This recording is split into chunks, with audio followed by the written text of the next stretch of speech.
gentlemen, 12 rounds of boxing for the IBF Junior Middleweight Championship of the World.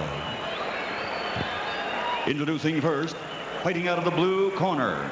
He's wearing light blue with white trim and weighs in at 153½ pounds. His professional record, 44 victories, 17 by knockout with only 2 losses in his career.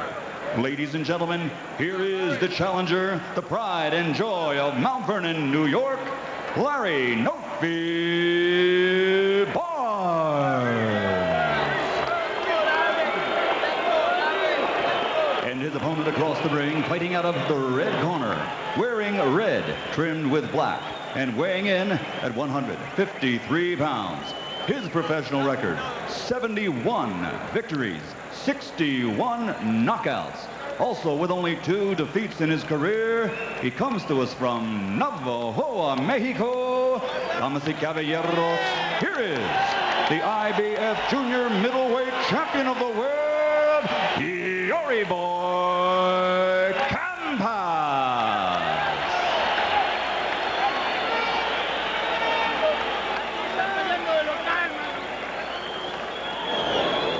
I want a good, clean fight. Protect stuff at all times. Touch gloves. Good luck. Let's go. Good luck.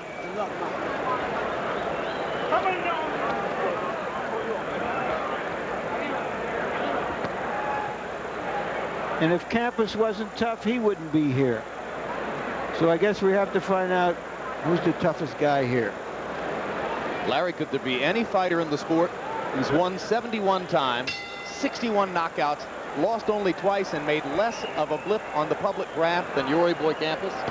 Well, he lost a key fight to Trinidad. A lot of people thought he had a chance to win that fight, knocked Trinidad down. Trinidad got up and stopped him. He's a very good fighter, entertaining fighter, and seems a little bit more comfortable at 154 than he did at 147, a little stronger.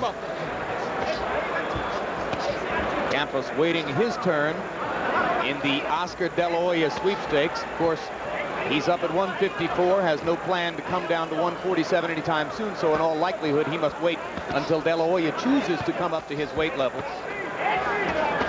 Got to keep winning. Barnes said he won't have trouble finding me. We could do this fight in a phone booth, and that's the way it starts. A small phone booth.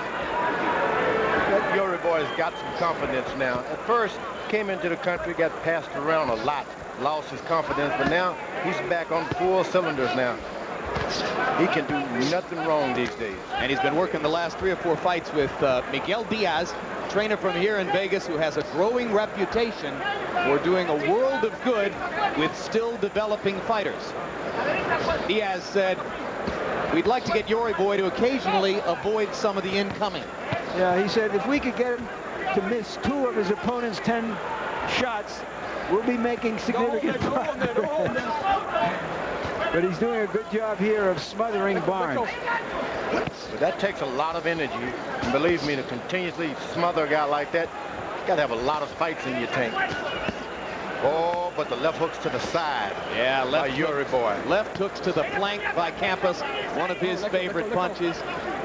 Barnes, of course, with a 5-inch height disadvantage, has to try to turn his small stature into an advantage against Campas. And as you pointed out many times, George, it's not out of the question that the shorter guy can make it his advantage. Oh, but that left hook to the body, that hurts. It's enough to make a guy want to go. They've heard that Barnes cannot take it to the body, so he's going to try to put as many left hooks to the body as he can.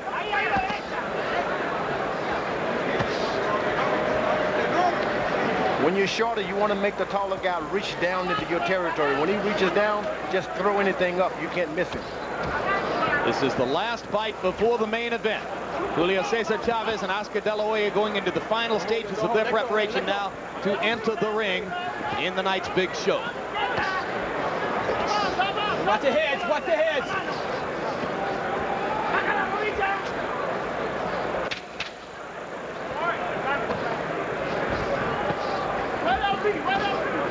Let go.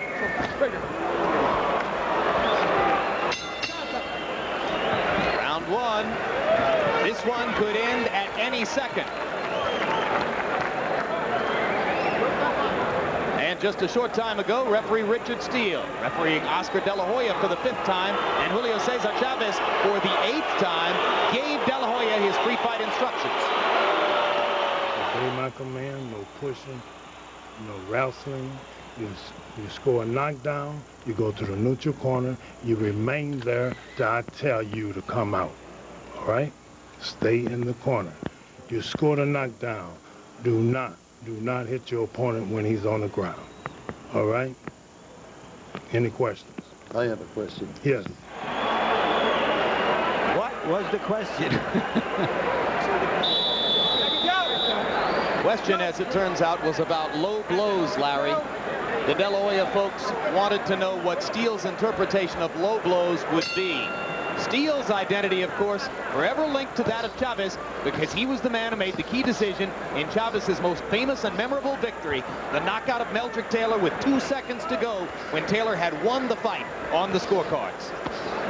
That, believe it or not, was more than 8 years ago.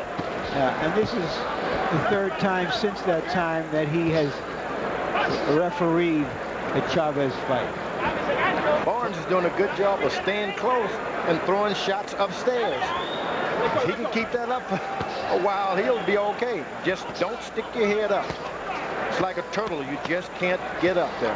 Barnes is a brave man, but he's taken some shots. In round 1, Campas outlanded him 38-16. They only threw 29 jabs between them in the first round. I'll bet you there'll be fewer jabs as the fight goes on. You can see what Larry's trying to do. He's trying to reverse the momentum with one big shot. Doubtful he has that kind of power. Very few fighters do.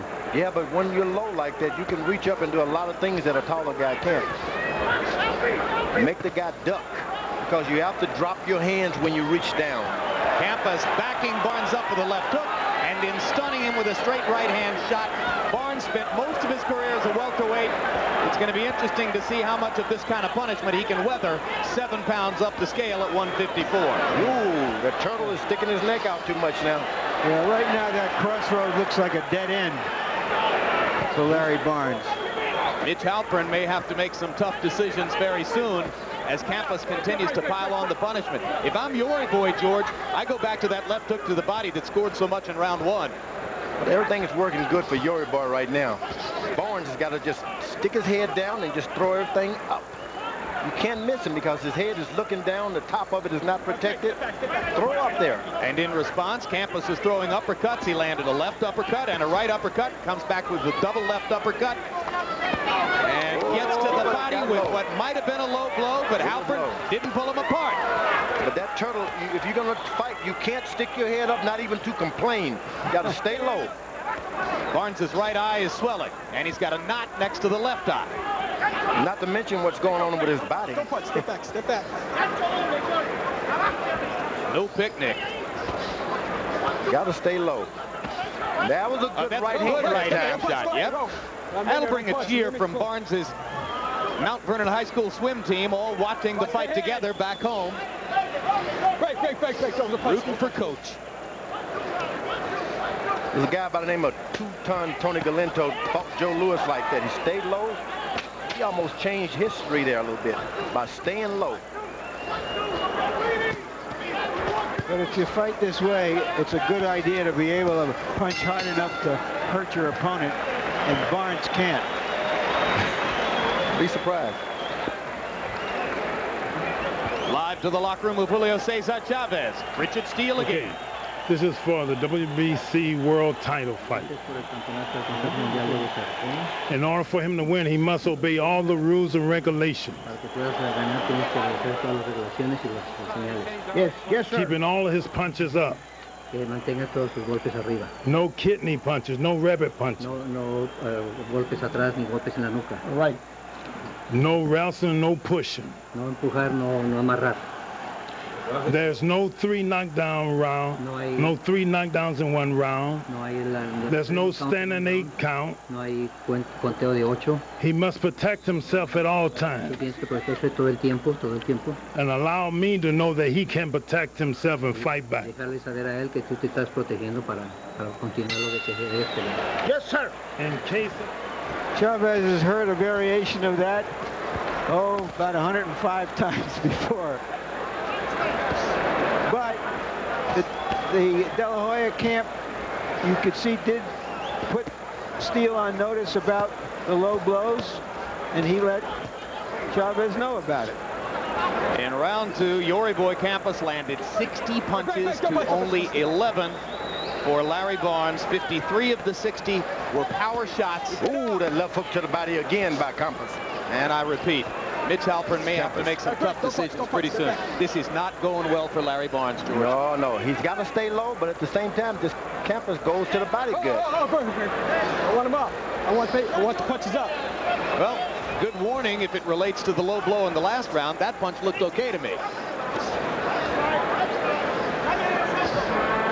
Now, Campas is probably making a major mistake by playing the job of a puncher all through the fight. You want to box this guy, build up your points, make him desperate. If he did that, he wouldn't be Campas, George. This is what Campas does. And he can stay out there with that left jab and make things a lot easier for himself. Watch the heads in there. Watch the heads. Go. Watch the head in there. He's got his head right on his chest. One improvement I see in Yori Boy since he's been with Miguel Diaz, it looks to me as though his shots are shorter and sharper than they used to be. Oh, he's no doubt got the repertoire there. Short shots. But I like what Barnes is doing. Barnes puts his head right on his chest and just lay it there. Oh, but it takes condition to keep it up. You can't step 1 foot at a time. You got to walk into him, cross those feet. And Larry's gym time is necessarily compromised by the fact that he works a full day as the swim coach at Mount Vernon High. He isn't really in a position to go to the gym until well after 3:30 in the afternoon. He's fighting Campas, who's full-time professional boxer. All he does is fight and eat. Don't punch. Step back. Now he's playing pot shots with him. I don't think that full nickel mask is going to do much to stanch the swelling in Larry Barnes' face here. All right, break. Watch your head. You're right, left. You're right. They're getting an abrasion now outside the left eye of Barnes. And it's starting to become target practice for Yori Boy Campas, George. I agree. At what point does Halpern just have to say, hey, this isn't competitive enough? Yeah, you got a corner there. They're going to have to be compassionate also. Al Gavin, brilliant cut man, trying to go to work on Larry Barnes. He's using the standard in-swell instead of the mask. You have to jab you in. You cannot stay there with this guy. Okay, jab you in. Make sure you're in position. The right LB's there for you. You okay, baby? This is the storm. He's all bust up, baby. Okay, you're okay here. Okay, but jab you in. Don't stay there and wait for him. Blow your nose. Okay, Larry? You got me? You want to work with the 1 and 2 1? Dr. Flip Pomansky has advised the referee to stop the fight, Jim. For good reasons. Just as Albino Dragoni was telling his good friend Larry Barnes, you're okay here, Dr. Flip Pomansky was saying, no, he's not. Come on. Look at the other guys. Don't bust up, too. You want to fight, don't you? Fight again. I want to fight. I know, it's already over. Come on. It's already over. That's it. That's fight. That's it.